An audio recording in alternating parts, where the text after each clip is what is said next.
మరణము నన్నేమి చేయలేదు, పరిస్థితి నన్నేమి చేయగలదు. దేవుని నామానికి మహిమ కలుగును గాక. దేవుని మహాకృపను బట్టి మరొక పర్యాయము మనందరం ఈ విధంగా కూడి ప్రభుని స్తుతించడానికి, ప్రభు ఇచ్చిన సమయాన్ని బట్టి ప్రభుకే మహిమ కలుగును గాక. దేవుని చేత ప్రేమింపబడి క్రీస్తు రక్తంలో కడగబడి రెండవ రాకడలో క్రీస్తుని ఎదుర్కొనడానికై పరిశుద్ధాత్మని యొక్క సహాయముతో సిద్ధపడుతున్న మీ అందరికీ కూడా ప్రభువును రక్షకుడైన యేసు నామములో షలోమ్. దేవుని కృపా సమాధానాలు ప్రభు మనెల్లరకు అనుగ్రహించును గాక. ప్రియమైన దేవుని బిడ్డరా, దేవుని యొక్క వాక్యంలోనికి వెళ్దాం. దేవుని మాటలు మనం ధ్యానం చేయడానికి ప్రయత్నం చేద్దాం. దేవుని యొక్క వాక్యంలో ఆది కాండము నుండి ప్రకటన గ్రంథం వరకు మనం చదివితే సర్వోన్నతుడైన దేవునికి అనేకమైన పేర్లు ఉన్నాయి. మనందరికీ పేర్లు ఉన్నాయి. వాళ్ళందరికీ ఒక్కొక్కరికి ఒక్కొక్క పేరే ఉంటుంది. మహా అయితే 2 పేర్లు ఉంటాయి, మహా అయితే 3 పేర్లు ఉంటాయి. అంటే అఫీషియల్గా ఒక పేరే ఉంటుంది, అన్అఫీషియల్గా చాలా పేర్లు ఉంటాయి కదా. నానుబాబు అఫీషియల్ పేరు, కుళ్ళోడు అన్అఫీషియల్ పేరు కదా. అంటే మామూలుగా చెబుతారు. కొంతమందికి కొన్ని పేర్లు ఉంటాయి, దొంగోడు, ఈడు బుజ్జోడు, లరాడీడు, ఈడు. దేవునికి అఫీషియల్గానే చాలా పేర్లు ఉన్నాయి. ఆ పేర్లన్నీ కూడా ఆయన గుణాన్ని మనకి తెలియపరుస్తూ ఉంటాయి. ఒక్కొక్క పేరు ఒక్కొక్క గుణాన్ని, దేవుడు కలిగి ఉన్న లక్షణాలను మనకు అర్థమయ్యేటట్టు చేస్తూ ఉంటాయి.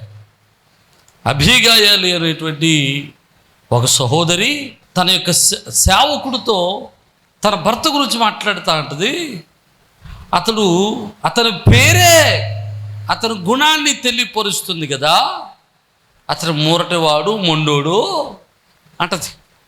అంటే మనుషులకు పేర్లు ఎంత ప్రాముఖ్యమంటే ఆ పేరు అతని యొక్క జీవితాన్ని జ్ఞాపకం చేస్తాయి, అతని జీవన విధానాన్ని జ్ఞాపకం చేస్తాయి, అతని పుట్టుకను జ్ఞాపకం చేస్తాయి, అతని పుట్టుకలో జరిగిన రహస్యాలను జ్ఞాపకం చేస్తాయి, తన జీవితంలో కలిగిన సంఘటనలను జ్ఞాపకం చేస్తాయి.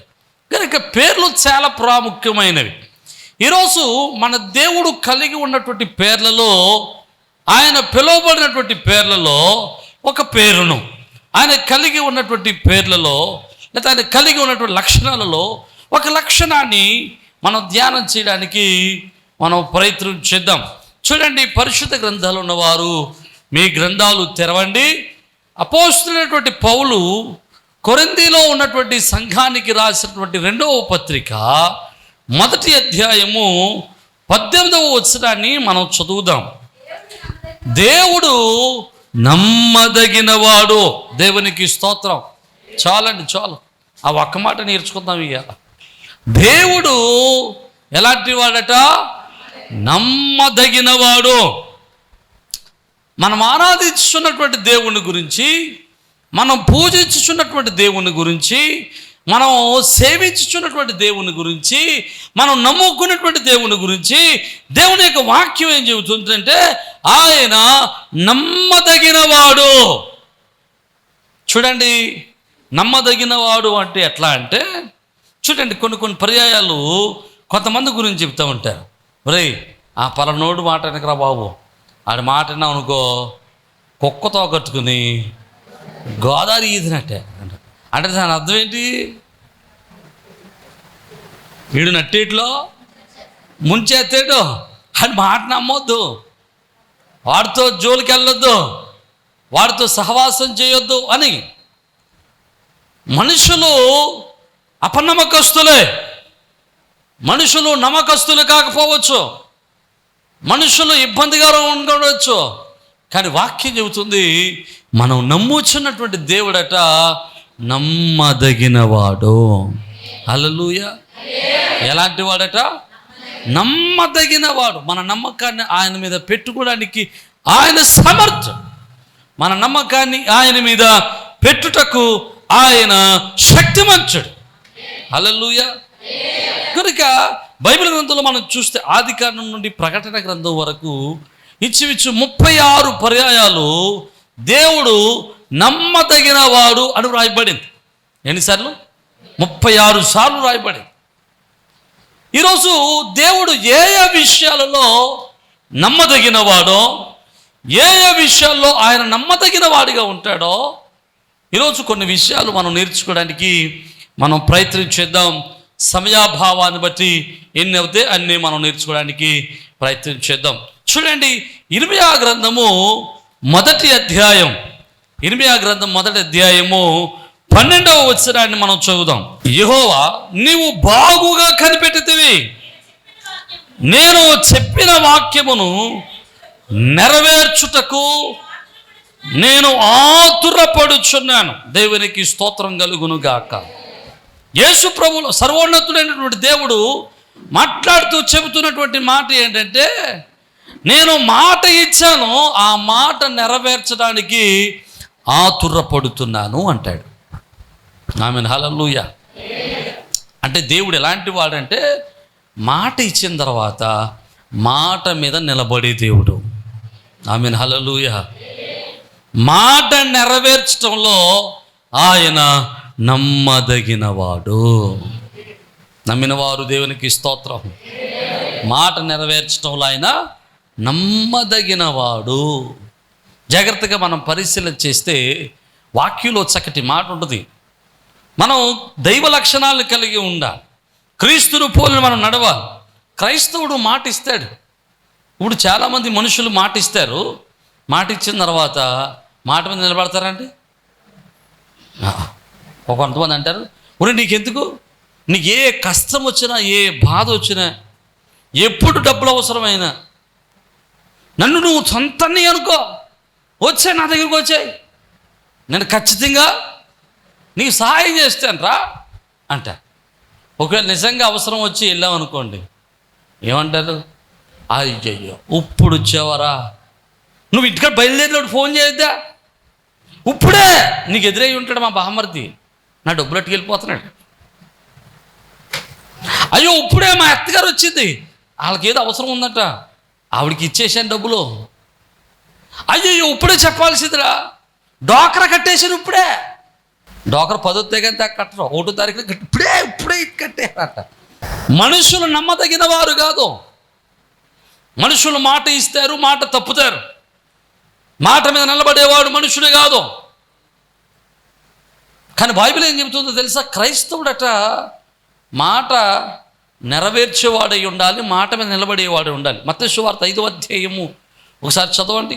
మత్తయి సువార్త 5వ అధ్యాయంలో ఒక చక్కటి మాట ఉంటుంది. 5వ అధ్యాయం 37వ వచనం, మీ మాట అవునంటే అవును, కాదంటే కాదు అని ఉండవలను. అంతకు మించి ఏదైనా వస్తే అది దుష్టు నుండి వస్తుంది, కీడు నుండి వస్తుంది అట. అంటే మీ మాట ఎలా ఉండాలి? అవును అంటే అవును, కాదంటే కాదు. సహాయం చేస్తాను అన్నామంటే ఎన్ని బాధలు వచ్చినా, ఎన్ని కష్టాలు వచ్చినా ఆ మాట మీద నిలబడి ఉండాలి. నువ్వు మాట ఇచ్చావంటే ఆ మాట మీద నిలబడి ఉండాలి. అది క్రైస్తవ లక్షణం. దేవుడు కూడా అదే లక్షణాన్ని కలిగి ఉన్నాడు. చూడండి, కీర్తన గ్రంథంలో చూద్దాం ఒకసారి. చూడండి, 89వ అధ్యాయం 89వ కీర్తన 34వ చరణం.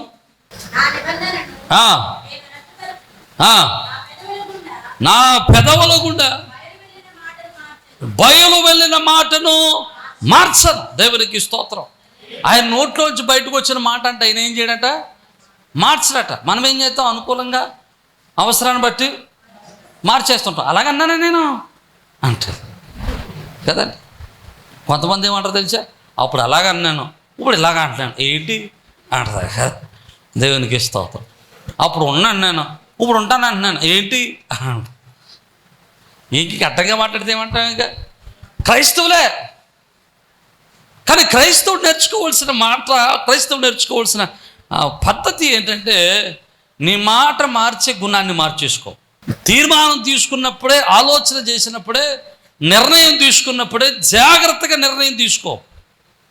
జాగ్రత్తగా పరిశీలన చేస్తూ జాగ్రత్తగా నిర్ణయం తీసుకో. జాగ్రత్తగా మాట పలుకు.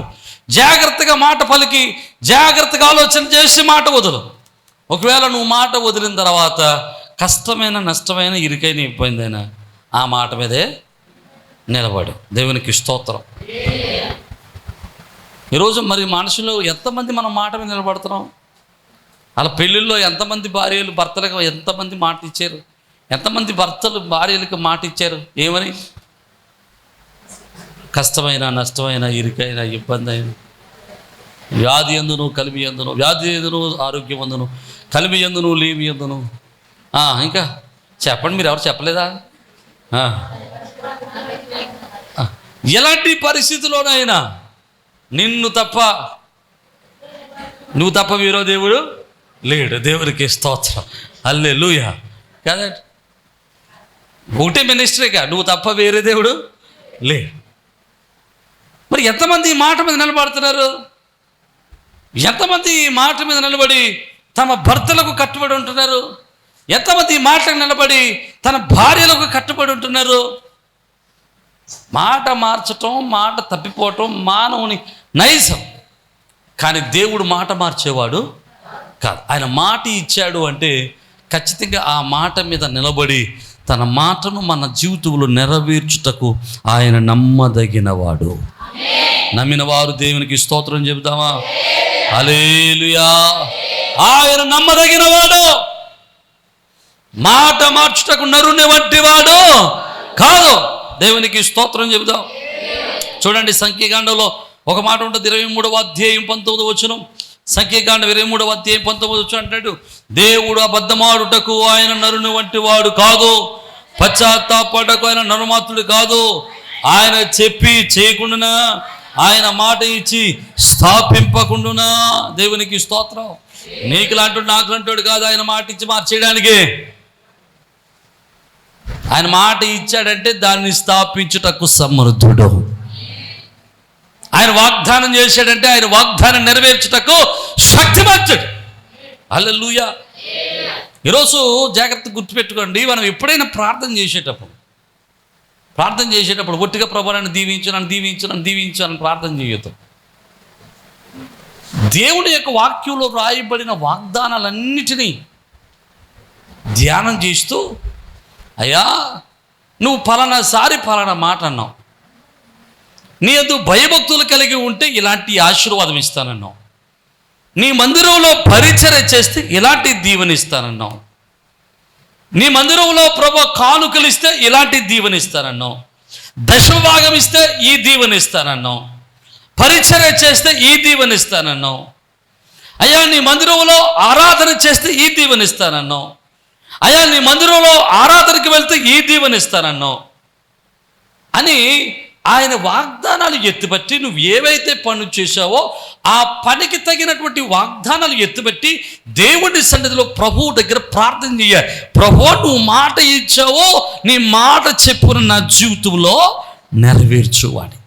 దేవునికి స్తోత్రం. అంటే మనం ఏం చేశామో ఆ దానికి తగిన ప్రతిఫలం దేవుడు రాసిపెట్టాడు బైబిల్లో. పరిచర్య చేసేవాడికి తగిన ప్రతిఫలాలు దేవుడు రాసిపెట్టాడు. దశమభాగం ఇచ్చేవాడికి తగిన ప్రతిఫలాలు దాచిపెట్టాడు. ఇక లేకపోతే దేవుని మందిరానికి వస్తే ఆదివారం ప్రార్థనకు వచ్చే వాళ్ళకి తగిన మేలులు దాచిపెట్టాడు. ప్రతిదానికి ఒక్కొక్క మేలు ఉంది. నువ్వేం చేసినా దానికి తగిన ప్రతిఫలం దేవుడు పరిశుద్ధ గ్రంథంలో ఇస్తానని వాగ్దానం చేశాడు. ఆ వాగ్దానాలు ఎత్తుబట్టి నువ్వు దేవుడి సన్నిధిలో ప్రార్థన చేయగలిగితే ఆయన మాట తప్పని దేవుడు, మాట ఇచ్చి నమ్మదగిన దేవుడు. హల్లెలూయా. ఆయన వాగ్దానం ఎత్తుబట్టి నువ్వు ప్రార్థన చేయగలిగితే ఆయన వాగ్దానం నెరవేర్చుటకు ఆయన సమర్థుడు. అది పరిశుద్ధ గ్రంథంలో చూడండి, 2వ కొరింథీ అపోస్తలుడు పౌలు కొరింథీ సంఘానికి రాసినటువంటి 2వ పత్రికలో 1వ అధ్యాయము 20వ వచనాలు చూస్తే అంటున్నాడు, దేవుని వాగ్దానములు ఎన్ని అయినను అన్నీ క్రీస్తునందు అవునట్టుగానే ఉన్నాయి గనుక మన ద్వారా దేవునికి మహిమ కలుగుటకై అవి ఆయన వలన ఆమేన్ అని ఉన్నాయట. దేవునికి స్తోత్రం. ఎలా ఉన్నాయి అన్ని వాగ్దానాలండి? ఆమేన్ అన్నట్టుగానే ఉన్నాయట. అంటే బైబిల్లో రాయబడిన వాగ్దానాలన్నీ జరగడానికి సిద్ధంగానే ఉన్నాయి, కానీ ఆ వాగ్దానం పొందుకోవడానికి మనం సిద్ధంగా లేము. ఆ వాగ్దానం పొందుకోవడానికి మనం సిద్ధంగా ఉంటే ఖచ్చితంగా ఆ వాగ్దానం మన జీవితంలో తప్పనిసరిగా నెరవేరుతుంది. హల్లెలూయా. అందుకని ఎప్పుడైనా సరే ఆదివారం ప్రార్థనకు వచ్చేటప్పుడు ఎట్లా రావాలంటే, ప్రభువా ఈ వారం అంతా మమ్మల్ని కాచి కాపాడావు, మరలా వారం అంతా మేము ఆధ్యాత్మికంగా దేవుని యొక్క దీవెనల చేత నింపబడ్డానికి, నీ కృపలో బలపరచబడ్డానికి అయా నీ వాక్కుతో మాతో మాట్లాడు ప్రభువా అని ప్రార్థన చేసుకుని వస్తే, మనస్సును సిద్ధపరచుకుని ప్రభువు మాట కొరకు సిద్ధపరచుకుని వస్తే, ఇక్కడికి వచ్చిన తర్వాత ప్రభువారు దైవ సేవకుడి ద్వారా మనతో మాట్లాడతాడు. అప్పుడు ఈ ప్రార్థన చేసుకుని వచ్చిన వాళ్ళు ఖచ్చితంగా మీరు ఎప్పుడైనా గమనించాలి, ఈ వారం అంతా దేవా నాతో మాట్లాడు, నాతో మాట్లాడు అని ప్రార్థన చేసిన వాళ్ళు ఆదివారం వచ్చిన తర్వాత వెళ్ళేటప్పుడు ఈరోజు దేవుడు నాతోనే మాట్లాడాడు అని వెళ్ళిపోతారు. వారం అంతా ఏ ప్రార్థన చేయకుండా ఆ సీరియల్ చూసి ఆ పిచ్చపాటి మాట్లాడుకొని ఆదివారం అవుతాడికి బైబిల్ నా పక్కన ఓ దెబ్బ కొడతారా మీరు? ఈ శం మీద ఓ దెబ్బ, ఆ శం మీద ఓ దెబ్బ. ఎందుకంటే ఇది బీరువా మీద పెట్టేస్తాం కదా, మనం బీరువా మీద పెట్టేస్తాం ఆదివారం దాకా. ఈ ఆదివారం దాకా దుమ్మంతా దాన్ని పట్టే ఉంటుంది అంతే. ఏం చేస్తాం? ప్రభు అన్నాడు పాత్రకి వెళ్దాం, అయ్యి ఇంకో దెబ్బ ఈ పక్కన వేసి సంకనెట్టేసి వచ్చేస్తాం. ఇవేళతో కూడా దేవుడు మాట్లాడతాడు. ఎలాగ మాట్లాడుతాడు? వీళ్ళేమంటారో తెలుసా, ఈరోజు పాస్టర్ గారు నా గురించి వీళ్ళు ఈ రకం. ఏ రకం వెళ్ళో ప్రార్థన చేయకుండా వచ్చే రకం ఇది. దేవుడు నాతో మాట్లాడిన రకం ఏంటో తెలుసా? వారమంతా ప్రార్థన చేసి సిద్ధపడి ప్రభువు నాతో మాట్లాడును గాక అనుకుని వచ్చిన వారు. దేవునికి స్తోత్రం, హల్లెలూయా. దేవుడు నాతో మాట్లాడు నాయన, నన్ను బలపరుచు నాయన, నాకు వాగ్దానాలు ఇవ్వాలని ప్రార్థన చేసుకుంటే ప్రభు ఇక్కడికి వచ్చిన తర్వాత నీతో వాగ్దానాలు ఇస్తాడు. మేము ఈ వారమంతా ప్రార్థన చేస్తాం, సేవకుడి వారమంతా ప్రార్థన చేస్తాడు. ప్రభువా నీ పిల్లలకు ఏ ఆహారాన్ని సిద్ధపరచాలి, ఏ వాక్యాన్ని సిద్ధపరచాలని ప్రార్థన చేస్తూ ఉంటుంటే దేవుడు మీ అందరి మాటలు విని విని విని విని మీ అందరి హృదయాలకు కావలసినటువంటి ఆహారాన్ని ఇక్కడ మా దగ్గర సిద్ధపరుస్తాడు. దేవునికి స్తోత్రం.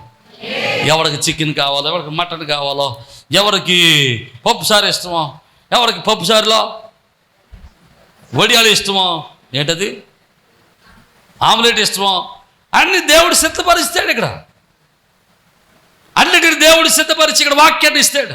అప్పుడు మన హృదయాలు తేటపరచబడతాయి, మన హృదయాలు బలపరచబడతాయి, మన హృదయాలు సిద్ధపరచబడతాయి. దేవునికి స్తోత్రం, హల్లెలూయా. ప్రియమైన దేవుని బిడ్డలారా, ఇక్కడ వాక్యాన్ని వింటున్నప్పుడు దేవుడు నాతో మాట్లాడాడు అని మాట్లాడినట్టుగా దేవుని యొక్క వాగ్దానాలు ఎత్తుపట్టుకుని మనం ప్రార్థన చేయగలిగితే దేవుడు ఇచ్చిన ప్రతి వాగ్దానం మన జీవితంలో అవునన్నట్టుగానే ఉంది. హల్లెలూయా. ప్రతి వాగ్దానం మన జీవితంలో నెరవేరడానికి ఆయన మాట తప్పని దేవుడు. దేవునికి స్తోత్రం, హల్లెలూయా. ఆయన చేసిన ప్రతి వాగ్దానం మందే, ఆయన ఇచ్చిన ప్రతి వాగ్దానం మన జీవితంలో నెరవేర్చడానికి ఆయన ఇష్టత కలిగి ఉన్నాడు. కానీ మన వాగ్దానాలు పొందుకోవడానికి ఇష్టం చూపించలేకపోతున్నాం. మీకు మంచి మాట చెబుతాను, జాగ్రత్తగా వెళ్ళండి. దేవుడు ఎలాంటి మాట తప్పని వాడు మాట చెబుతాను మీకు విషయం.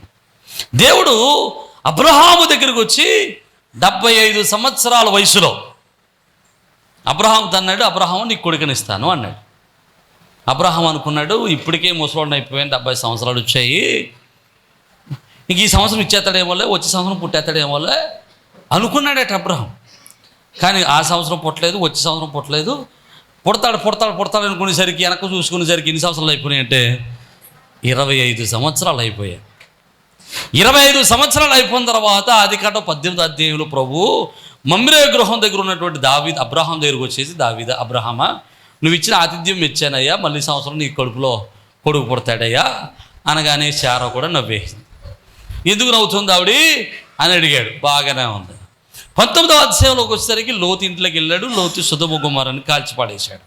20వ అధ్యాయంలోకి వచ్చేసరికి మీకు చూడండి, అబ్రహాముకు దేవుడు మళ్ళా సంవత్సరానికి పిల్లోడు పుడతాడనేసరికి మళ్ళీ సంవత్సరం పిల్లోడు పుడతాడంటే అప్పటికి అబ్రహాముకి ఎన్ని వయసు, ఎంత వయసు?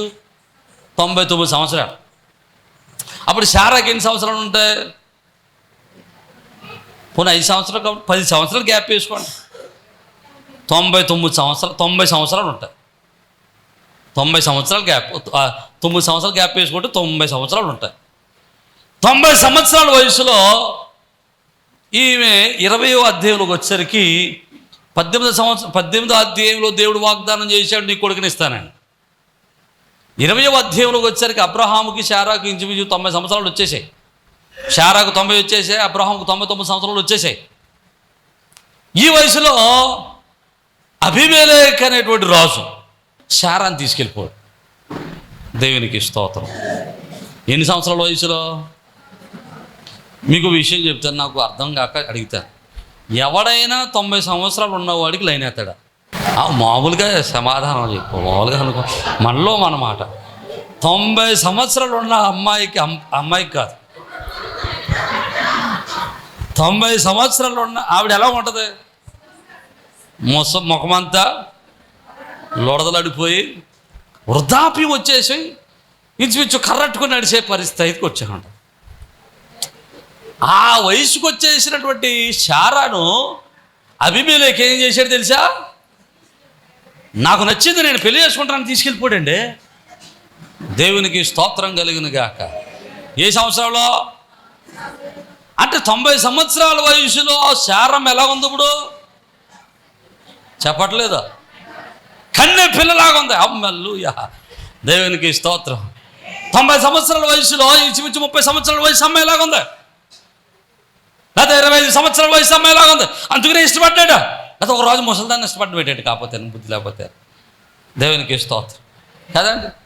వయసు చూడలేదు ఎవరు? అబీమెలెకు వయసు తెలియదు, ఆమె రూపమే చూశాడు. ఆమె రూపం సౌందర్యవతి, ఆమె యవనస్తురాలా కనబడింది. తీసుకెళ్ళిపోయి నేను పెళ్లి చేసుకోవడానికి తీసుకెళ్ళిపోయాడు. దేవునికి స్తోత్రం. అబ్రహాం అంటే నా చిల్లు అంటాడు. తీసుకెళ్ళిపోయిన తర్వాత దేవుడు ఒక మొత్తుకే మొత్తాడు. అబీమెలెకు అంటాడు, అబ్రహాం ఎందుకు అబద్ధం చెప్పారు? ఒకవేళ నేను పెళ్లి చేసుకుంటే ఆ శాపం నా మీదకి వచ్చాను కదా అంటే, నువ్వు నీకు భయపడి నీ ప్రజలకు భయపడి నా అబద్ధం చెప్పారంటే, సర్లే తీసుకెళ్ళరా బాబు, జాగ్రత్తగా నీ భార్యను పెంచుకో అన్నాడు. దేవునికి స్తోత్రం. 21వ అధ్యాయం వచ్చేసరికి అబ్రహాముకి శారా పిల్లను కనేసింది. నా మాటలు అర్థమైతే దేవునికి స్తోత్రం చెబుదాం. హల్లెలూయా, హల్లెలూయా. నేను ఎందుకు ఈ మాట చెబుతున్నానంటే, దేవుడు తన మాట నెరవేర్చడానికి వృద్ధాప్యంలోనికి వచ్చినటువంటి శారా జీవితాన్ని, శారా యొక్క శరీరాన్ని పక్షిరాజు యవనము వలె నూతన పరిచాడు. దేవునికి స్తోత్రం కలుగును గాక. దేవుడు మాట ఇచ్చిన తర్వాత ఆ మాట నెరవేర్చడానికి అవసరమైతే మృతమైన శరీరాన్ని సజీవంగా చేయగలడు ఆయన. అవసరమైతే ఆయన మాట నెరవేర్చడానికి ప్రకృతి చక్రాన్ని మార్చగలడు ఆయన. నమ్మిన వారు దేవునికి స్తోత్రం చెబుదాం. హల్లెలూయా. ఆయన మాట తీసుకున్న నీవు నీ జీవితంలో ఆయన మాట నెరవేరక మానదు. నీ జీవితంలో ఆయన వాగ్దానం నెరవేరక మానదు. ఎందుకో తెలుసా? ఆయన మాట తప్పని దేవుడు, ఆయన నమ్మదగిన. నమ్మిన వారు బిగ్గరగా దేవునికి స్తోత్రం చెబుతాం. హల్లెలూయా. మనం నమ్మదగిన దేవుని సన్నిధిలో ఉన్నాం, నమ్మదగిన దేవుని సన్నిధిలో ఉన్నాం. మనం ఆరాధించుచున్న దేవుడు నమ్మదగిన వాడు, శక్తిమంతుడు, బలవంతుడు. మాట ఇచ్చి తప్పుటకు నరుని వంటి వాడు కాదు. నమ్మిన వారు బిగ్గరగా దేవునికి స్తోత్రం చెబుతాం. హల్లెలూయా, హల్లెలూయా. రెండో విషయాన్ని మీకు జ్ఞాపకం చేస్తారు. దేవుడు ఇంకెందులో నమ్మకమైన వాడో చూడండి. యాహాదు రాసినటువంటి మొదటి పత్రిక 1వ అధ్యాయము 9వ వచనాన్ని మనం చూద్దాం. మన పాపములను మనం ఒప్పుకొనిన యెడల ఆయన నమ్మదగిన వాడును నీతిమంతుడును గనుక ఆయన మన పాపములను క్షమించి సమస్త దుర్నీతి నుండి మనలను పవిత్రులుగా చేయను. దేవునికి స్తోత్రం. దేవుడు నమ్మదగిన వాడట. ఎందులో నమ్మదగిన వాడంటే మనలను పవిత్రులుగా చేయడంలో నమ్మదగిన వాడట. హల్లెలూయా. మనలను పవిత్రపరచడానికి నమ్మదగిన వాడట. ఎందుకు మనల్ని పవిత్రపరచాలి అంటే జాగ్రత్తగా వినాలి. ప్రతి మనుష్యుడు కూడా ఆశ ఏంటంటే, ప్రతి మనుషుని ఆశ ఏంటంటే పరలోకం వెళ్ళాలని. ప్రతి మనుషుడు అనుకుంటాడు నేను చచ్చిపోయిన తర్వాత పరలోకంలో ఉండాలి, నేను చచ్చిపోయిన తర్వాత దైవలోకంలో ఉండాలి, దేవలోకంలో ఉండాలి, అక్కడ ఉండాలి, ఇక్కడ ఉండాలి అనుకుంటాడు. అక్కడికి వెళ్ళాలంటే మనుషుడు సాధారణంగా వెళ్ళలేడు. మనుషుడు పాపముతో వెళ్ళలేడు. అందుకనే దేవుడు ఏం చేశాడంటే ఆయనే దేవుడే ఈ లోకానికి మనుషునిగా దిగి వచ్చి మనుషునిగా జీవించి మనందరి పాపముల కొరకు ఆయన కలవరి శిలువలో రక్తం గారిచి ఆయన రక్తము ద్వారా మనలను పవిత్రపరిచి మనల కొరకు ఆయన మరణము పొంది సమాధి చేయబడి మూడవ దినాన్ని తిరిగి లేచి ఆయన మనకు ప్రతి పాపము నుండి మనకు విముక్తినిచ్చాడు. హల్లెలూయా. ఈరోజు ఎవరైతే క్రీస్తునందు విశ్వాసం ఉంచుతారో, ఎవరైతే క్రీస్తు రక్తంలో కడగబడతాడో వాని ప్రతి పాపము నుండి దేవుడు విడిపించుటకు సమర్థుడు. ఇప్పుడు మనుషుని యొక్క పాపం పోవాలంటే, మనుషుని యొక్క శిక్ష పోవాలి అంటే, మనుషుని యొక్క శాపము నుండి విముక్తి అవ్వాలంటే వాడి పాపం నుంచి తప్పించబడాలి. వాక్యం ఏం చెబుతుందంటే ఆయన నమ్మదగినవాడు. ఏ విషయంలో నమ్మదగిన వాడంటే నిన్ను పవిత్రపరచడానికి ఆయన నమ్మదగినవాడు. క్రీస్తు రక్తంలో మనల్ని పవిత్రపరచడానికి ఆయన నమ్మదగినవాడు. మన పాపములన్నింటినీ కడిగివేయడానికి ఆయన నమ్మదగినవాడు. మన పాపములన్నిటినీ కడిగి మనలను పరిశుద్ధపరిచి నీతిమంతులుగా తీర్చి ఆయన మనలను పరలోక రాజ్యానికి వారసులు చేశాడు. ఇక మన మీద పాపం ఏలుబడి చెయ్యదు. జాగ్రత్తగా వినాలి. పాపం మన మీదకి ఏలుబడి చేయదు. ఎవరైతే యేసు రక్తములో ఉన్నాడో వాడి మీదకి పాపం ఏలుబడి చేయనే చేయాలి. యేసుక్రీస్తు ప్రభు ఈ లోకంలో పాపాలు క్షమించగలిగిన శక్తి ఎవరికైనా ఉందంటే అది యేసయ్య ఒక్కడు మాత్రమే. ఎందుకంటే యేసయ్య అక్కడ క్లెయిమ్ చేశాడు, మీ పాపాలు క్షమించడానికి నాకు అధికారం ఇవ్వబడిందా. ఎవడు క్లెయిమ్ చేయలేదు. దేవుడు అనబడిన వాడు ఎవడు కూడా ఈ మాట చెప్పలేదు, నీ పాపాలు క్షమించడానికి వచ్చాను, నీ పాపాలు తీసేయడానికి వచ్చానని ఎవడో చెప్పలేదా? ఎవడు చెప్పాడు? నా యేసయ్య ఒక్కడు చెప్పాడు, నీ పాపాలు క్షమించడానికి ఈ లోకానికి వచ్చానని. హల్లెలూయా. పాపాలు క్షమించడానికి నాకు అధికారం ఉందని ఆయన ఒక్కడ చెప్పాడు. హల్లెలూయా.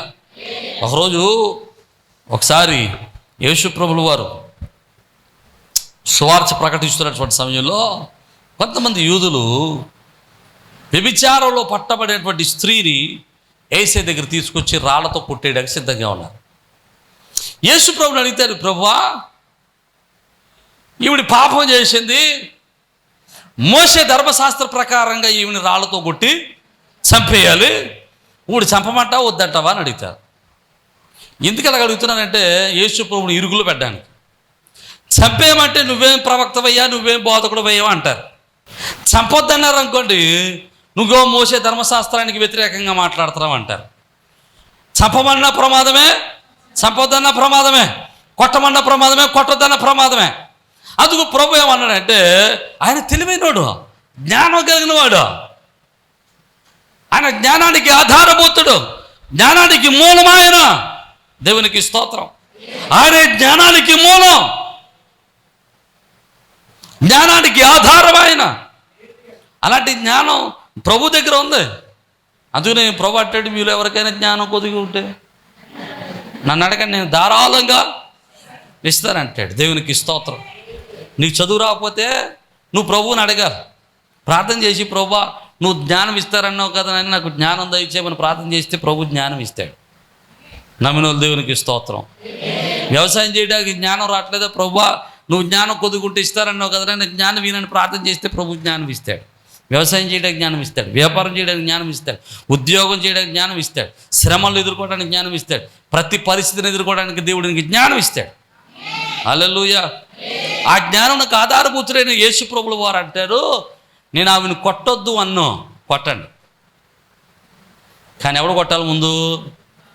మీలో ఎవడైతే పాపం చేయలేదో వాడు వచ్చి ముందు రాడేయండి. కింద యేసు ప్రభు వారు ఏదో రాయటం మొదలెట్టాడు. ఇది చూసినటువంటి వాళ్ళకి మనస్సాక్షి గద్దించడం మొదలెట్టింది. నేను పాపం చేసిన వాడిని. మనకు ఒక మనస్సాక్షి ఉంటుంది కదా. పైకి మనుషుడు ఎంత డాంబికంగా బ్రతికినా, ఎంత గర్వంగా బ్రతికినా, ఎంత పవిత్రుడిగా బ్రతికినా మనస్సాక్షి చెబుతూ ఉంటుంది, నువ్వు చేసింది చాలే, నువ్వు అటువంటివి కాదు, నీ సిస్టమ్ వేరబ్బాయ్ అని మనస్సాక్షి చెబుతుంటుంది. నువ్వు పెద్ద పూటుగాడు ఏం కాదు, ఆగు తగ్గో అంటూ ఉంటుంది మనస్సాక్షి. అలాగే ఈ మనస్సాక్షి అక్కడ ఉన్నటువంటి వారందరినీ గద్దించింది. వాళ్ళు రాళ్ళతో కొట్టలేక రాళ్ళని అక్కడ పరేసి వెళ్ళిపోయాడు. యేసు ప్రభుల వారు ఆమెను క్షమించాడు. ఇక నువ్వు ఎప్పటికీ పాపం చేయొద్దు. దేవునికి స్తోత్రం. హల్లెలూయా. ఈరోజు నన్ను ఈ మాట చెప్పినామండి, మన పాపములను క్షమించడానికి యేసయ్య ఈ లోకానికి వచ్చాడు. ఆయన పాపములను క్షమించుటకు సమర్థుడైన దేవుడు. నువ్వు తెలుసో తెలియకో, పొర్రపాటునో లేకపోతే అనుకోకుండానో నువ్వు ఏ పాపం చేసావో, ఏ దోషం చేసావో, ఏ అతిక్రమం చేసావో, ఇంతకుముందు నువ్వు చేసిన ఏ పాపము నిన్ను ఇబ్బంది పెడుతుందో, నిన్ను బలహీనపరుస్తుందో, నీ మనస్సాక్షి నిన్ను గద్దిస్తూ ఉందో నాకు తెలియదు. కానీ ఆ ప్రతి పాపమును బట్టి దేవుని యొక్క వాక్యం ఏం చెబుతుందో తెలుసా? నీ ప్రతి పాపములకు ప్రాయశ్చిత్తంగా యేసు ప్రభువుల వారు మరణము పొందాడు.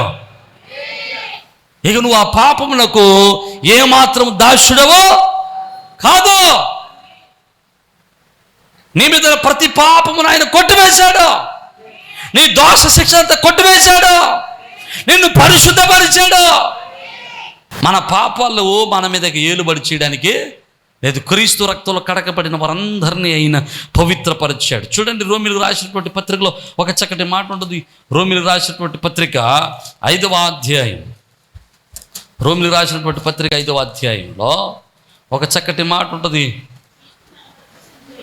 క్రీస్తు మన కొరకు చనిపోయాను కాబట్టి ఆయన రక్తము వలన ఇప్పుడు నీతిమంతులుగా తీర్చబడి మరింత నిశ్చయముగా ఆయన ద్వారా ఉగ్రత నుంచి రక్షింపబడుతున్నాం. మనం ఆయన రక్తము ద్వారా ఎలా తీర్చబడుతున్నామంట? నీతిమంతులుగా తీర్చబడుతున్నాం. హల్లెలూయా. ఆయన మన పాపములను క్షమించుటకు ఆయన నమ్మదగినవాడు. ఒకవేళ మీరు ఎప్పుడైనా సరే గమనించండి, రక్షింపబడినటువంటి మిమ్మల్ని అప్పుడప్పుడు సాతానుడు వచ్చి, అపవాది వచ్చి వెరవిస్తూ ఉంటాడు. ఏమన్నా తెలుసా? నువ్వు అప్పుడు పాపం చేసావు, గుర్తుందా నీకు? అప్పుడు ఇలాగే అదో పని చేసావు, గుర్తుందా? అప్పుడు మీ అత్తగారిని తింటావు, గుర్తుందా? అప్పుడు మీ మాగారిని కొట్టేసావు, గుర్తుందా? అప్పుడు మీ ఆయన్ని ఇట్లు పెట్టి చెత్త కొట్టేసావు, గుర్తుందా నీకు? అంటూ ఉంటుంది. ఆ పాపాలన్నీ గుర్తు చేస్తూ ఉంటుంది అపవాది. వాడు అలా గుర్తు చేస్తున్నప్పుడు మనకనిపిస్తూ ఉంటుంది, నేను పాపినమాట, నా పాపలకి క్షమపడలేదన్నమాట, అయ్యో నేను దోషం చేసిన వానని మానసికంగా కురిగిపోతూ ఉంటాం. అలాంటప్పుడు నువ్వు చెప్పాల్సిన విషయం ఏంటి తెలుసా? రేయ్ సాతానా, నేను ఒకప్పుడు పాపం చేసిన మాట నిజమే, ఒకప్పుడు దోషం చేసిన మాట నిజమే, కానీ ఇప్పుడు నా పాపములన్నీ క్రీస్తు రక్తంలో కడగబడ్డాయి. నేను ఇప్పుడు క్రీస్తు రక్తంలో కడగబడిన పవిత్రుడను. నా దోష శిక్ష అంతా, నా పాప శిక్ష అంతా నా యేసయ్య భరించేశాడు అని చెప్తే మరలా నీలోనికి సమాధానం అలుముకుంటుంది. హల్లెలూయా. సమాధానం నీలోనికి వస్తుంది, శాంతి నీలోనికి వస్తుంది, ఆరోగ్యం నీలోనికి వస్తుంది, మనశ్శాంతి కలుగుతుంది. నువ్వు గుర్తుపెట్టుకో, నిన్ను క్షమించుటకు ఆయన నమ్మదగినవాడు. మన పాపములన్నిటిని ఆయన క్షమించి వేశాడు. నమ్మిన వారు దేవునికి స్తోత్రం చెబుతాం. హల్లెలూయా. ఇక మూడవది, ఆయన ఎందుకు నమ్మదగిన వాడంటే ప్రార్థన ఆలకించుటకు ఆయన నమ్మదగినవాడు. యెషయా గ్రంథం 59వ అధ్యాయంలో మనం చూస్తే, రక్షింపనేరకినట్లు ఆయన హస్తము కూర్చగలదు, విననేరకినట్లు ఆయన చెవులో మందం కాలేదు. ప్రార్థన వినకపోవడానికి ఆయన చెవులేమి మందం కాలేదట. ఆయన మన ప్రార్థన వినడానికి నమ్మకస్తుడు. దేవునికి స్తోత్రం. నమ్మదగిన వాడు. నువ్వు ప్రార్థన చేస్తే నీ ప్రార్థన ఖచ్చితంగా ఆయన ఆలకిస్తాడు. హల్లెలూయా. ప్రార్థన చేస్తే దేవుడు 3 సమాధానాలు చెబుతాడట. ఏంటి? ఎస్, రెండోది నో, మూడోది వెయిట్. మొదటిది ఏం చెప్తాడు? ఎస్, నువ్వు అడిగింది వెంటనే గ్రాంట్ చేస్తాడు. ప్రార్థన చేస్తే నువ్వు అడిగింది వెంటనే గ్రాంట్ చేస్తాడు. రెండోది నో. నో అంటే అర్థం ఏంటి? నేనేమన్నా అని అర్థం. దాని అర్థం ఏంటో తెలుసా? నేనేమనుంటా అర్థం ఏంటో తెలుసా? దాని వెనకాల ఉన్న భావం ఏంటో తెలుసా? నువ్వు అడిగింది నేనో కానీ నువ్వు అడిగిన దానికంటే శ్రేష్టమైన దానిని ఇస్తాను. హల్లెలూయా. నువ్వు అడిగింది ఇవ్వనగానే ఏది ఇస్తాడట? మరింత శ్రేష్టమైన దానిని ఇస్తాను. కొన్నిసార్లు మనం అడుగుతూ ఉంటాం, ప్రభువా నాకు అదే కావాలి నాయన, నాకు అదే కావాలని పట్టుకుపెడతాం. అదే కావాలనుకుంటే దానితో వచ్చే నష్టాలు కూడా నువ్వు భరించాలి. ఆవిడ ప్రభు దగ్గరికి వెళ్తే ఆయన దీంతో నష్టం వచ్చింది, ఆయన దీంతో బాధలు వచ్చినాయి ఆయన. కొంతమంది ఏమండి యవ్వన పిల్లలు ప్రార్థన చేయడం మానేసి, ప్రభువా నన్ను ఎవరి కొరకు సాటి అయిన సహాయంగా సిద్ధపరచావు, ఎవరిని నాకు సాటి అయిన సహాయంగా సతీగా లేకపోతే సిద్ధపరచావు అని ప్రార్థన చేసుకోవటం మానేసి లవ్లు గివ్లు అంటానే, ప్రభువా నాకు ఆడే కావాలి, ఆడ కర్లిగేరే కావాలి ఆయన, ప్రభువా నాకు అమ్మాయే కావాలని ఇంత పొడుగు చుట్టూ ఆయన ఆడికి స్తోత్రం, నాకు అమ్మాయే కావాలి, నాకు ఆడే కావాలి, నాకు అదే కావాలి, నాకు ఆడే కావాలి. ప్రభు ఇస్తాడు. ఇచ్చిన తర్వాత ఒక వారం రోజులకి ఒక్కో ఇంటికి కర్లింగ్ ఏరి కాస్త బోల్డ్ హెడ్ అయిపోతుంది. ఇప్పుడు లవ్ కాస్త ఏమైపోతుంది? దేవునికి స్తోత్రం. ఏమండి ఇంతకుముందు పొడుగు చుట్టూ ఉంది, ఇప్పుడు ఏమైపోద్ది? ఎవరు అంటున్నారు కొత్తిమీర కట్టని? దేవునికి స్తోత్రం. హల్లెలూయా. వీటిని చూసి కాదు, దేవుని దగ్గర ప్రార్థన చేయి. ప్రభువా నా జీవితంలో నేను ఎవరికి సాటైన సహాయంగా ఉండాలో నాకు సిద్ధపరచునని, నాకు చూపించునని ప్రార్థన చేయి. నీ ఇష్టం కాదు, నీ ఇష్టానుసారంగా వెళ్తే కొన్నిసార్లు శ్రమలను అనుభవించాల్సి వస్తుంది. నీ ఇష్టానుసారంగా వెళ్తే కొన్నిసార్లు బాధలు అనుభవించాల్సి వస్తుంది, శ్రమలు అనుభవించాల్సి వస్తుంది, శోధనలు అనుభవించాల్సి వస్తుంది. అదే దేవుడు సిద్ధపరిచిన వివాహాన్ని చేసుకుంటే అది నీకు ఆశీర్వాదకరంగా ఉంటుంది. కానా విందులో యేసు ప్రభుల వారు వివాహం చేసినప్పుడు ద్రాక్షరసంగా మార్చినప్పుడు మనుషులు తయారు చేసుకున్న ద్రాక్షరసం కంటే యేసు ప్రభుల వారు తయారు చేసిన ద్రాక్షరసమే మధురంగా ఉందట. హల్లెలూయా, హల్లెలూయా. మన జీవితాలు మనం పెట్టుకున్న దానికంటే, మనం రూపించుకోవాలనుకున్న దానికంటే దేవుని చేతులు పెడితే మన జీవితాన్ని మాధుర్యంగా మార్చేస్తాడు, ఆశీర్వాదకరంగా మార్చేస్తాడు, ఫలభరితంగా మార్చేస్తాడు, దీవెనకరంగా మార్చేస్తాడు, ఉన్నతంగా మార్చేస్తాడు, మన ఊహకందనంత రీతిలో మార్చేస్తాడు. హల్లెలూయా, హల్లెలూయా. మన జీవితాలు మనం మార్చుకోవద్దు, మన జీవితాలు ప్రభు చేతిలో పెడతాం. ఒకవేళ దేవుడు అది వద్దన్నాడా, మాట్లాడుకూరుకో, మానాయ్. ప్రభు ఏమిస్తావని ప్రభు దగ్గర ఎదురు చూసుడు. ఎఫెసీయులు అంటాడు కదా, మీరు ఊహించిన దానికంటే, నువ్వు ప్రార్థించిన దానికంటే శ్రేష్టమైన ఈవులను ఆయన ఇస్తాడట. హల్లెలూయా. ఈరోజు ప్రభు శ్రేష్టమైన ఈవులతో మిమ్మల్ని నింపునుగాక. మూడవది ఆయన అంటాడట వెయిట్ అంటాడట. వెయిట్ అంటే ఆగు, కాసేపు ఆగు, కాసేపు కొన్నాళ్ళు ఆగు, ఇస్తాను. ఇప్పుడే ఇస్తే నువ్వు దాన్ని భరించలేవు. ఇప్పుడే ఇస్తే అది నీకు నష్టాన్ని తీసుకొస్తుంది. మన జీవితాలు ఏది ఎప్పుడు ఎలాగివ్వాలో ఆయనకు అన్నీ తెలుసు. హల్లెలూయా. మన జీవితాలు ఎప్పుడు ఏది ఇవ్వటమో అది చిత్తమో ఆయనకు లోబడితే అది మనకు ఆశీర్వాదకరంగా ఉంటుంది. హల్లెలూయా. మనం అనుకున్నప్పుడు కాదు. పిల్లోడికి 10వ తరగతి ఐదో తరగతి చదువుతున్న పిల్లోడికి డాడీ నాకు కారు కావాలన్నాడు అనుకోండి, బండి కావాలన్నాడు అనుకోండి, కొని చేద్దామా? ఎందుకు కొనేవో వాడికి అది అప్పుడే కాదు. వాడు 6th వచ్చిన తర్వాత సైకిల్ కొనిస్తాం. ఒరే బాబు ముందు నువ్వేం చేయాలి? సైకిల్ తొక్కడం నేర్చుకో, బండి ఉంటే తర్వాత చూద్దుగాను. 10th వచ్చిన తర్వాత డాడీ నాకు డ్యూక్ అన్నాడు అనుకోండి, కొనిస్తామా? అప్పుడే కాదు కొంతకాలం. అందుకనే చాలామంది జీవితాల్లో ఇవ్వకూడని సమయాల్లో ఇవ్వకూడని వస్తువులు ఇవ్వటం వల్ల ప్రాణాల మీదకి తెచ్చుకున్న వారు చాలామంది ఉన్నారు. వారు ప్రాణాలు పోగొట్టుకున్న వారు చాలామంది ఉన్నారు. ఈరోజు నన్ను ఈ మాట చెప్పినామండి, దేవుడు ఏది ఎప్పుడు నీకు ఇవ్వాలి అప్పుడే ఇస్తాడు. ఆయన ఇస్తానన్న వరకు ఎదురు చూడు, ఆయన ఇచ్చింది నీకు ఆశీర్వాదకరంగా ఉంటుంది. నమ్మినవారు దేవునికి స్తోత్రం చెప్పండి. హల్లెలూయా. ఆయన ప్రార్థన ఆలకించకపోవడానికి ఆయన నరుడు వంటి వాడు కాదు, విగ్రహం వంటి వాడు కాదు. ఆయన శక్తిమంతుడు, ఆయన చెవులు కలిగిన వాడు, మాట వినుటకు సమర్థుడైన దేవుడు. హల్లెలూయా. మనకు చెవులు ఇచ్చినవాడు ఆయన వినకుండా ఉండలేడు. మనకు నోరు ఇచ్చిన వాడు ఆయన మాట్లాడకుండా ఉండలేడు. అన్నా ప్రార్థన చేసింది, ప్రభువా నాకు కొడుకుని కావాలని. ఒక్కొడుకునేంటి 6 బిడ్డల్ని చేశాడు. హల్లెలూయా. సమూయేలుతో 6 బిడ్డల్ని ఇచ్చేసాడు. దేవునికి మహిమ కలుగును గాక. నువ్వు అడుగు, దేవుడు ఇస్తాడా.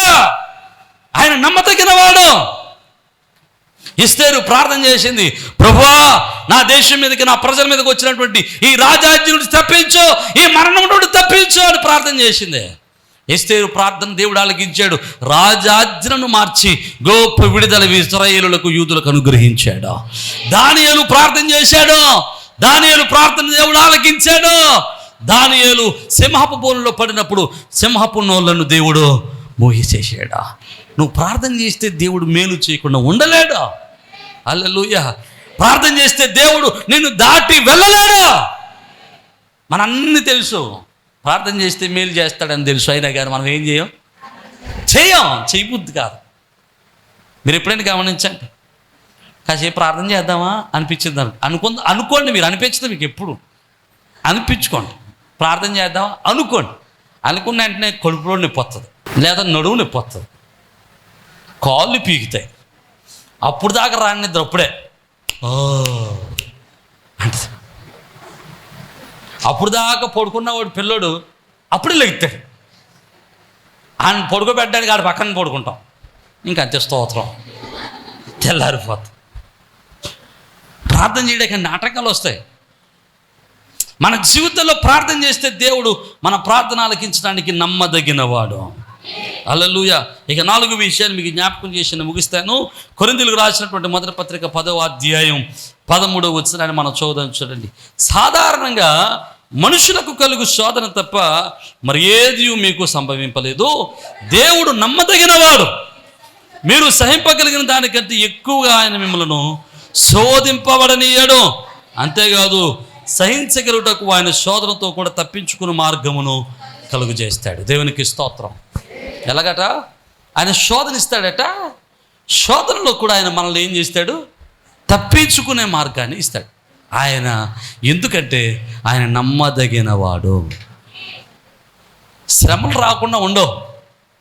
శ్రమలు రావని ప్రభు ఎక్కడ చెప్పలేదు.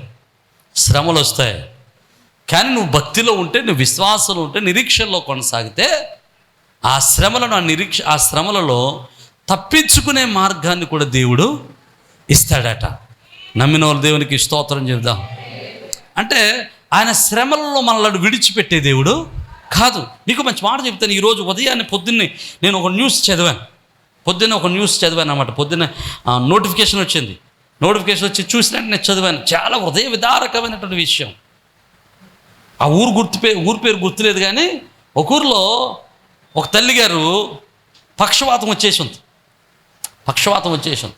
తన కొడుకు దగ్గరే ఉంటుంది.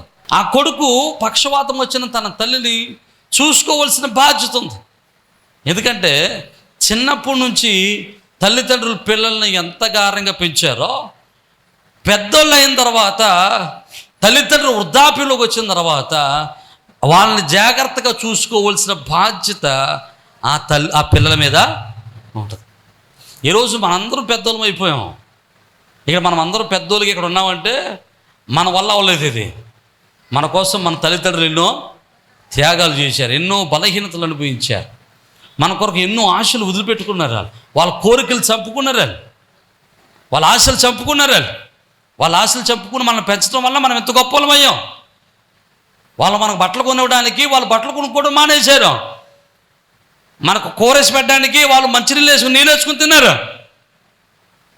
వాళ్ళు మనకు చికెన్ పెట్టడానికి వాళ్ళు దాకూర్చుకుని తిన్నారు. మనం మొక్కలు తిన్నాం, మన తల్లిదండ్రులు ఏం తిన్నారో తెలియదు మనకి.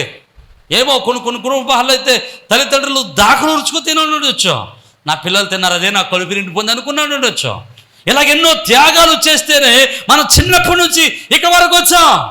ఇంత పెరిగిన తర్వాత పిల్లలు తల్లిదండ్రులు ముసలోళ్ళు అయిపోయిన తర్వాత వాళ్ళు జాగ్రత్తగా చూసుకోవాల్సినటువంటి తల్లిదండ్రులు పిల్లలు వాళ్ళ మీద ప్రేమ చూపించడం మానేసి, వారి మీద జాలి చూపించడం మానేసి, వారి మీద కఠినంగా ప్రవర్తించే వాళ్ళు చాలామంది ఉన్నారు.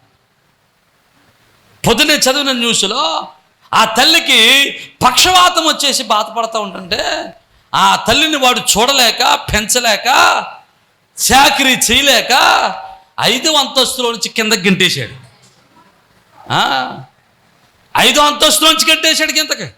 అవసాన దశలో చూస్తాడనుకున్న పిల్లడు, కష్టకాలంలో సాగుతాడనుకున్నటువంటి తల్లిదండ్రుల పిల్లలు, లేవలేని స్థితిలో సహకరిస్తారనుకున్నటువంటి పిల్లలు ఏం చేస్తున్నారంటే శ్రమలు వచ్చినప్పుడు వదిలిపెట్టేస్తున్నారు. మనెవడో గనెవడో తీసుకెళ్ళి వాళ్ళ అమ్మ నాన్నని తీసుకెళ్ళి శ్మశాన వాటికలు వదిలేసాడు. వృద్ధాప్యంలో ఉన్నటువంటి వారు, లేవలేని పరిస్థితుల్లో వారు తీసుకెళ్ళి వృద్ధాప్యాశ్రమంలో పడేస్తే వాళ్ళు పెంచుతారు. కానీ ఎక్కడ తీసుకెళ్ళాడు? శ్మశాన వాటికలో పడేసాడు తీసుకెళ్ళి. ఇలాంటి కఠినాత్మలైనటువంటి పిల్లలు చాలామంది ఉన్నారు. శ్రమల్లో మాకు సహకరిస్తారనుకున్న వారు మనకు సహకరించడం లేదో, శ్రమలలో మాకు తోడుంటారనుకున్నవాడు మనల్ని వమ్ము చేస్తున్నాడు, కష్టాల్లో మనకు ఆదరిస్తారనుకున్న వాళ్ళు మనకు సహకరించడం లేదో. కానీ మన దేవుడు నమ్మదగిన వాడు. మన కష్టాలలో కూడా మన తలను పైకెత్తటకు సమర్థుడు. మన కష్టాలను విడిచిపెట్టే దేవుడు కాదు, మన శ్రమలను విడిచిపెట్టే దేవుడు కాదు, మన దుఃఖములు విడిచిపెట్టే దేవుడు కాదు. మన శ్రమలలో నుండి ఇబ్బందులో నుంచి మనల్ని లేవనెత్తి తన కృపతో నింపుటకు ఆయన సమర్థుడైన దేవుడు. నమ్మిన వారు దేవునికి స్తోత్రం చెబుదాం. హల్లెలూయా. ఈ రోజు నువ్వే శ్రమలో ఉన్నావో, ఏ కష్టములో ఉన్నావో, ఏ దుఃఖములో ఉన్నావో, ఏ వేదనలో ఉన్నావో, ఎలాంటి శ్రమలో ఉన్నా నాకు తెలియదు, కానీ నీ శ్రమల నుండి నేను లేవనెత్తి తన కృపతో నింపుటకు ఆయన సమర్థుడైన దేవుడు. తన కృపతో నింపుటకు సమర్థుడైన దేవుడు. తన బలముతో నింపుటకు సమర్థుడైన దేవుడు. నీ కన్నీరును తుడవడానికి ఆయన నమ్మదగిన దేవుడు. హల్లెలూయా, హల్లెలూయా, హల్లెలూయా. ఈరోజు అలాంటి నమ్మదగిన దేవుడిని మనం కలిగి ఉన్నాం. ఆయన నమ్మదగిన దేవుడు. 1, ఆయన తన మాట నెరవేర్చుటలో నమ్మదగిన దేవుడు. 2వది క్షమించుటలో నమ్మదగిన దేవుడు. 3వది ప్రార్థించుటలో నమ్మదగిన దేవుడు. 4వది రక్షించుటలో, విడిపించుటలో నమ్మదగిన దేవుడు. అలాంటి దేవుని యొక్క కృప మనెల్లరికీ తోడై ఉండి తన మహిమలో బలపరుచునుగాక. తల్ల వంచండి, చిన్న ప్రార్థన చేద్దాం. పరిశుద్ధుడు, కృప కలిగిన తండ్రి, మీకే స్తోత్రాలు. అయా మీరు నమ్మదగిన దేవుడు అని అయ్యా నీ వాక్యం ద్వారా మేము నేర్చుకున్నాం ప్రభువా, నీకు స్తోత్రాలు. వినిన వాక్యాన్ని మొదలు నడిపించేయండి, నీ కృపలు బలపరచుమని. అయ్యా ఎవరైతే వాక్యాన్ని వింటున్నారో, గృహాలలో ఉండి వాక్యాన్ని వింటున్నారో, వారి కుటుంబంలో నెమ్మది మీరు దయచేయండి. వారి శ్రమలలో బలమును మీరు దయచేయండి. వారి లేవనెత్తండి నాయన. నువ్వు నమ్మదగిన దేవుడు అని, వారి ప్రార్థనలకు ప్రతిఫలం ఇచ్చే దేవుడు అని, వారిని క్షమించుటకు సమర్థుడు అని, అయ్యా వారిని బలపరచుటకు సమర్థుడు అని, మాట ఇచ్చి నెరవేర్చుటకు నమ్మదగిన వాడు అని, నీ కృపలో బలపరచబడడానికి సహాయం చేయండి. నీ ఆత్మకార్యాలు వారి కుటుంబంలో మీరు నెరవేర్చి మీరే మహిమ పొందమని, కూడొచ్చిన ప్రతి బిడ్డను మీరు దర్శించమని సమస్తాన్ని మీ చేతులకు అప్పగిస్తూ యేసు పరిశుద్ధ నామం బట్టి మిమ్మల్ని స్తుతించుచు అడిగి వేడుకొనుచున్నాము మా ప్రభు తండ్రి. ఆమేన్.